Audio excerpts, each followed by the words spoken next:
welcome to another day of Litmas. So today we're going to be answering some questions. You were all very kind and submitted a plethora of questions, just absolute random nonsense, and we're gonna answer them all right here, right now. I have a BB-8. We have all of them sticking up here. We will choose them at random because that's how we, this is your first time here, this is how we do things. Everything is random, everything is chaos, everything is fine. Let's pick. The first question is, oh God, one of the most hardest ones. If the characters of Ashport were drinks, what would they be? Let's kick off with Levin. I think Levin, like she's spicy, she's a bit of a disaster. She's very food motivated, so it's gotta have a lot of punch and flavor to it. I think she would be, gotta be a mulled wine. It's spicy, it's not always the best decision to have a lot of it. I'm gonna go with a mulled wine for 11. Next up, let's see, we've got Colt. Colt, I think, is gonna be a hard liquor. Like, I don't drink, but I think Colt he's rough around the edges, but he's got a soft, squishy middle. I'm gonna go with chocolate liqueur. I don't know. Does those taste good? But I'm gonna say he's that. Nigel, I think, is, what is Nigel? What do you think Nigel is? I know this wasn't a question about like alcoholic drinks, but that's like what's coming to mind, which is really funny as someone who does not drink at all. But I feel like alcoholic drinks have more pizzazz in character description. So Nigel, I think he's a Cabernet Sauvignon. I think that's what he is. He's a Cabernet. He's a cab. Sen, on the other hand, I think Sen is, honestly, I think Sen is an herbal tea. And no, I will not elaborate. Sadie, on the other hand, Sadie is a hot chocolate. She is that comfort drink, that nice, cozy, warm place that makes you feel good about yourself. Sadie is a hot chocolate. Hal, on the other hand, Hal is, okay, we're gonna go specific. He is Mugicha. Hal is Mugicha because it takes some time to acquire the taste. It takes some time to get used to Mugicha. It is not everyone's favorite thing when they first try it, but they end up liking it in the end. That's a Hal. June, we're not forgetting June. I think June is water. He's the human of the group, okay? He's the most uninteresting, but he's interesting, but he doesn't have the magic pizzazz to it. However, okay, you know what? He's a Gatorade. He's a Gatorade, okay? It's one that you don't drink a whole lot of, but when you need it, it's there to give you those electrolytes. He's Gatorade. Cindy, however, Cindy is, okay, Cindy is a complicated Starbucks order. Whatever complicated Starbucks order you can think of, that's what Cindy is, okay? She's trying to sound grown up and very specific, but in the end, it's just a bunch of sugar. Avery, what is Avery? I think Avery is a mojito. He's a mojito, all right? Like, they seem nice and fun at first, but it will backfire on you if you have too many of them. That's Avery. And that's core cast. That's core cast. Have I missed anyone? I didn't forget June this time. Stop that one there. Woo. Without concerns for stomach or diet at the moment, what would your appetizer, main course, dessert, and drink of choice be? We have so many food questions. Okay, my appetizer of choice is probably mozzarella cheese sticks. They're my favorite appetizer whenever we go out places. I like them. My main course is shabu shabu. I love shabu shabu. Do you like shabu shabu? Dessert is a French silk pie. That's my favorite dessert in the world, is a French silk pie. And drink of choice. Okay, so there was a drink that we had when we went to Studio Ghibli's, like Ghibli museum and stuff. There was this like sunset looking drink, and it was the best thing I've ever had in my life. And it was non-alcoholic. but it was so delicious. I don't know what it was. I don't know what was in it, but it was so, so good. That's my drink. Oddly specific things. This is the hardest part of being on YouTube. Finding the time to edit the videos. I don't really put a lot of effort into looking at like the algorithms or like subscriber counts or watch views and stuff. I would say the hardest part is trying to get monetized again, because I used to be monetized and it would be nice to have another little bit of income coming in, but because they changed their parameters, I have the subscriber count, but I don't have the watch hours. So that's probably the hardest thing. I don't want to be too concerned about it, because I'm not like putting all of my hopes and dreams on being a famous YouTuber, because that's definitely not where they're at. I just enjoy YouTube. It's my hobby. But I think that's one of the harder things, is knowing that like I was once monetized and like had a lot of people kind of watching, and that's kind of trickled out since I rebranded to do the author stuff and the book stuff. So it's a little sad knowing that like it says I have so many subscribers, but I really don't. But I don't want to start all over again and rebuild that way. So I'm just kind of constantly stuck in limbo, even though I've been doing YouTube since 2007. So having about 2,000 subscribers is actually kind of sad. And trying to explain that to people, and you know, they say, oh my God, you have 2,000 subscribers. And I'm like, yeah, but I've been doing this since 2011. And they go, oh. And kind of justifying myself as a YouTuber, that's a hard thing. Okay, moving on. What's your family's traditions for Christmas? So we won't really be getting to do them this year because my eldest sister and her husband and my nephew are in another state this year. One of our favorite ones, my favorite ones that we've started doing in more recent years, honestly, is called Dice Game, where everybody gets a bunch. It's like Extreme White Elephant.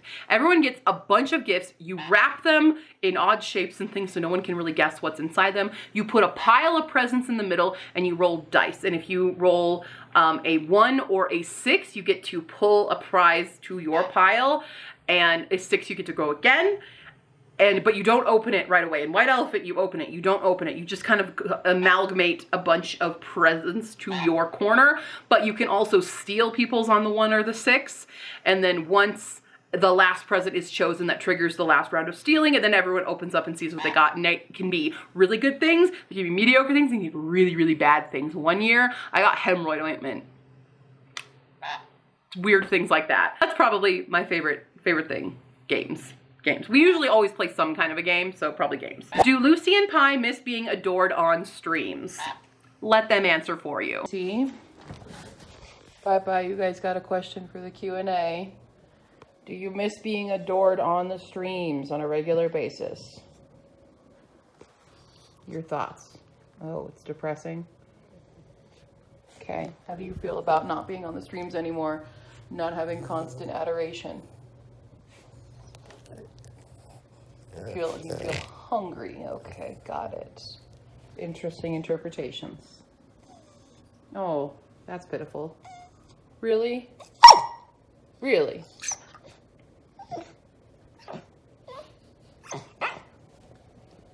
You think more people should just constantly adore you? Okay. Well, we'll see what the comments are on the video, and hopefully there'll be lots of Lucy adoration as is deserved.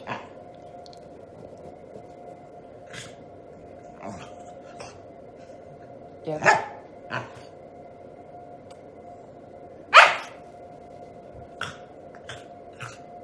Okay. Sure. Anything else you want to add?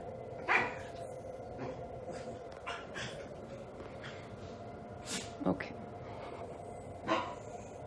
There you go. Which accent in real world languages can you just not get into? I like a lot of accents.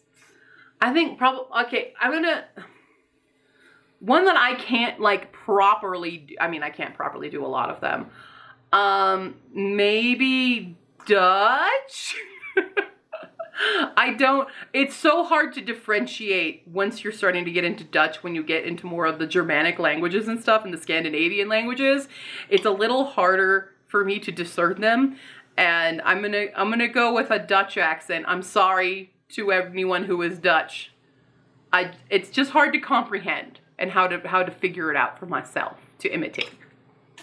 I'm sorry. Favorite new indie author, and that's honestly gotta be Kendra Merritt. I'm obsessed with Kendra Merritt's stuff. I've read one book, but I know I'm obsessed already. I've read By Wing a Chair. I want to read the next in the Cole Companion series of Mark of the Least. I just absolutely love it. And she's super nice and sweet, and I love tabling next to her. I think she's super fun. So there you go. Your favorite Disney character animated, so no live action. Favorite animated Disney character. Favorite animated Disney character. I mean, I think Hala also means animals, because I would say, I would probably say Mulan is my favorite, but if we're talking like animal sidekicks, usually the princesses are kind of like my favorite. I'm a princess girl. I'm a pretty princess, okay? I'm gonna go with Pascal for animals, for the non-human characters. I like Pascal a lot. I mean, I love Tangled a lot, so yeah, I love Pascal. Sassy. He's small, like a Mambo, so I can kind of pretend that she's a Pascal. There's no real good parrot sidekick other than in Aladdin, but he's not my favorite. Favorite drink during Christmas is probably just a nice hot chocolate, to be fair. I really like hot chocolate.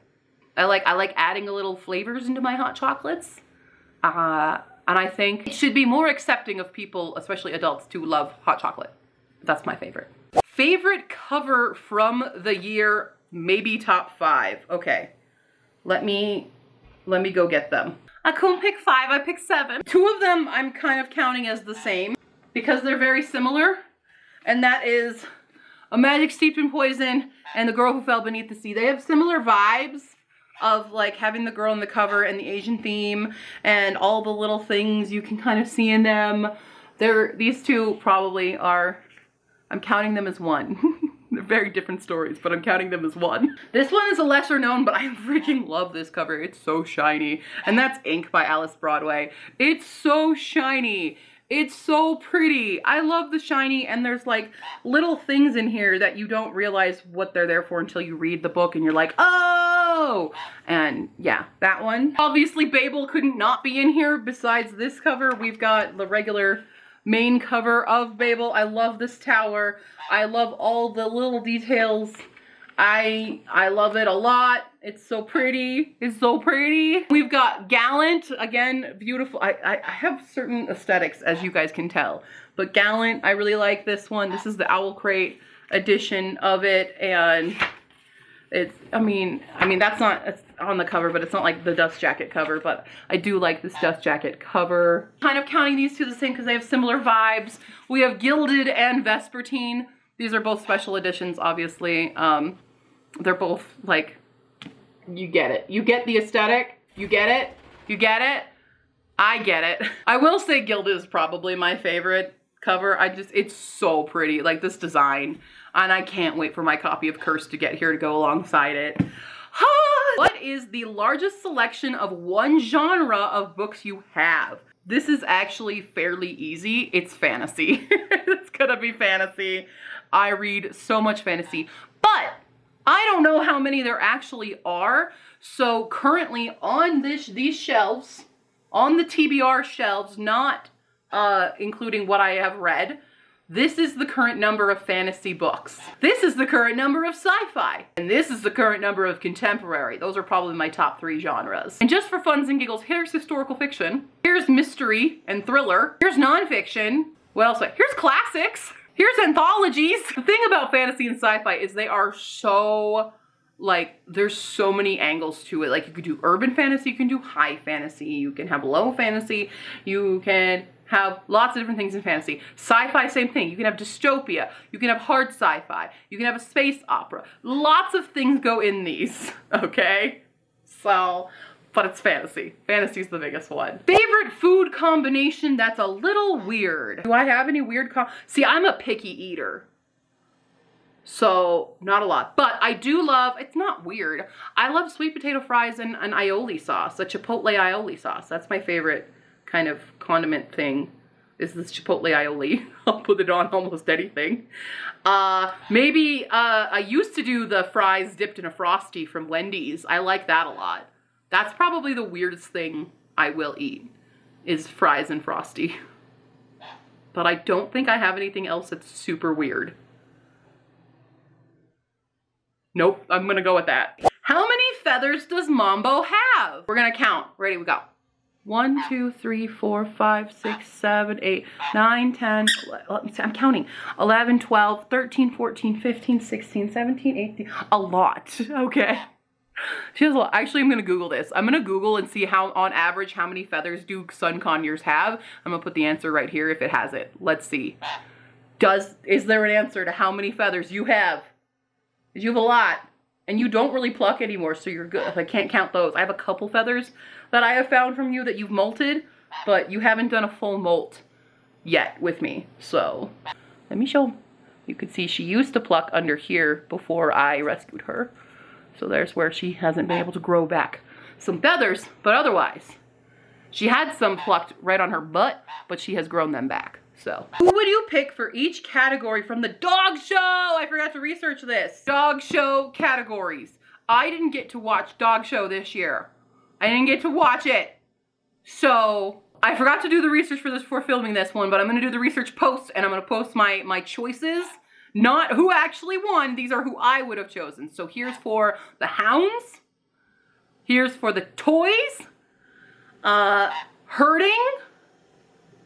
Sporting, non-sporting, and working.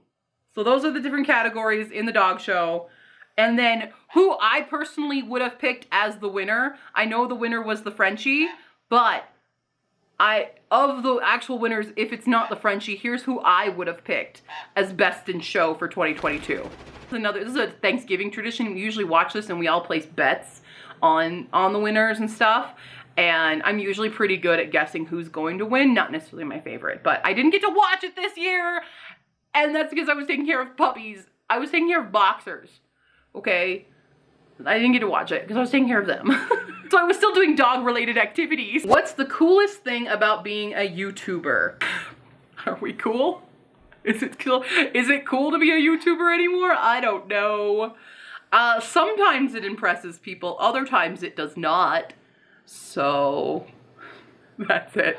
I don't know. Sometimes it impresses people. If I had $1 billion, assuming all life necessities, friends, and families were already taken care of, what silly, frivolous thing would you buy first? I would probably commission someone to make cosplays and props of my favorite book characters for me. That's probably my silly, frivolous money would go to that because I don't have time to make the costumes. I'll make somebody who's more skilled than me do it for me. That's my silly, frivolous buy. You thought it was gonna be a bunch of books, didn't you? Well, that's the second buy. Favorite scent? Easy, lilac. Lilac, lilac, lilac, lilac. I love lilac. I have some lilac candles. I can no longer burn them because of you. Birds are very sensitive to scented candles and incense and things. They cannot be around it, FYI. So if you ever get a bird, say goodbye to those things because they are so sensitive and it will affect them. Favorite book from each big genre. Can I do this for like this? No, that's gonna reveal things. Oh man, oh man. Okay, well sci-fi I know is gonna be Skyward. Skyward's my favorite sci-fi. I love Skyward. That's an easy one to pick. Fantasy is not easy to pick. Who's my favorite fantasy of all time? Difficult, but it's kind of a toss-up between City of Brass and Six Crimson Cranes. I think about Six Crimson Cranes a lot more than I do City of Brass, so I'm gonna go Six Crimson Cranes. I can't say that. Six Crimson Cranes by Elizabeth Lim for fantasy. For contemporary, it's probably, oh wait, oh God, I almost said one and then thought of the other. Oh, it's a toss-up. It's Loveless or Eliza and Her Monsters. I'm gonna go loveless because I relate it the most to loveless for contemporary. Historical fiction is The Diviners, the little fantasy element, but it's definitely The Diviners by Libba Bray. Mystery thriller is gonna be None Shall Sleep. Wait, yeah, mystery thriller. Horror, And the Trees Crept In by Dawn Kurtagich. What are words you irrationally hate? I have these. Oh my God. Okay, I'm not gonna say moist. I don't actually hate that word. And this is gonna sound really weird. I hate the word nutrition or nutritious. I hate it. I hate the way it sounds. It's that T-R-I-T-I-O. It's like nutritious. I hate it. I hate the way it sounds on my tongue. I hate nutrition is my like most hated word. I don't hate having nutritious meals and things. I hate the word. Favorite Japanese word? Fuzakiruna. Chikusha. Chikusha is my favorite Japanese word. Just thinking of curse words. I love the word chikusha. Chikusha! Arienai tsuda! Just quotes. I'm just quoting things now. One of my favorite phrases in Japanese is "sonna koto wa arimasen," because when people are complimenting you, you say that, and that really impresses people as a foreigner when you say "sonna koto wa arimasen," meaning like, oh no, that's not true at all. It's like being super humble, and people love that. That's one of my things my teacher taught me to do, is like, when you go there, if anyone compliments you, say this and they'll love you. That was the advice from my Japanese teacher. So that's one of my favorite phrases. Also, taishita koto wa nai nja is also one of my favorite phrases because of a funny incident. It means, oh, that wasn't a big deal. Taishita koto nai nja is, that's not a big deal. It wasn't a big deal. And when my friend and I were in Disneyland and we were going on, which ride? Journey to the Center of the Earth? I think it was the first time we were going on Journey to the Center of the Earth, and there's an elevator to take you to the ride, and I didn't realize the elevator wasn't part of a ride. So we get in and it starts making all the noises, and I'm like, oh God, is this gonna be like Tower of Terror crap? I hate these kinds. And then it just opens up and goes ding, and it opens and you go, and I was in there with my friend and several other Japanese people, and I went, oh, taishita koto nai-chan, and they all just died of laughter. So it's like a favorite core memory. If you could have any animal existing as a pet without worrying about exotic care or endangerment, what would it be? Aside from you, you're already a good pet. I love you very much, even when you're a jerk. It would be an ai. I love ai-is so much. They're my favorite primate. They're one of my favorite animals. I also love mishmitakins, but I don't think I would want a mishmitakin for a pet. I would want an ai as a pet. There's one more in BB-8. Is that it? This is the last question. Another Ashport one. If your Ashport characters were colors, what would they be? All right, well, Levin is obviously like a copper. Colt is a deep ocean blue. Not a navy blue, but like that really deep blue. Nigel's mauve. Nigel is mauve. Immediately when I think of Nigel, I think of the color mauve. Don't ask me why. Sen is gold. Sen is gold. He's gold. Yeah. You want to go up? Cool. Cindy. I mean, it's easy to say she's electric blue like her hair, but I think as an essence, Cindy is more of a purple.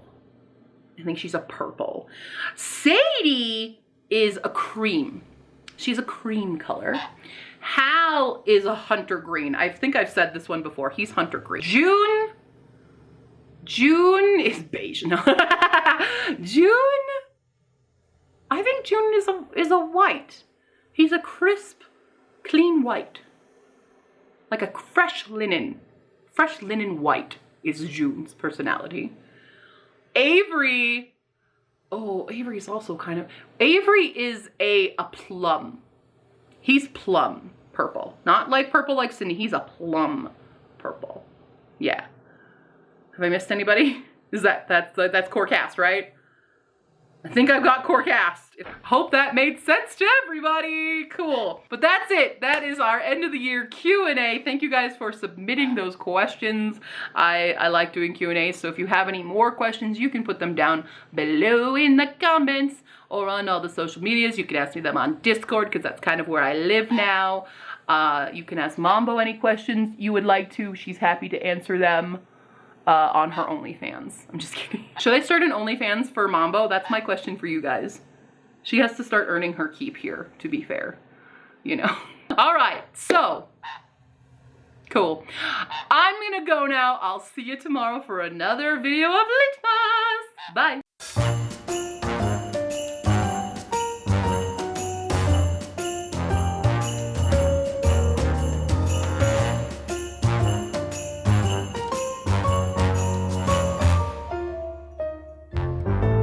Okay, so today we're gonna... He's warm as he goes to... Wait, that sounds so wrong. Yeah, are you just as annoying as Iago? Kind of. Don't lick the wall. Mambo, don't lick the wall. Da da da da da da da da.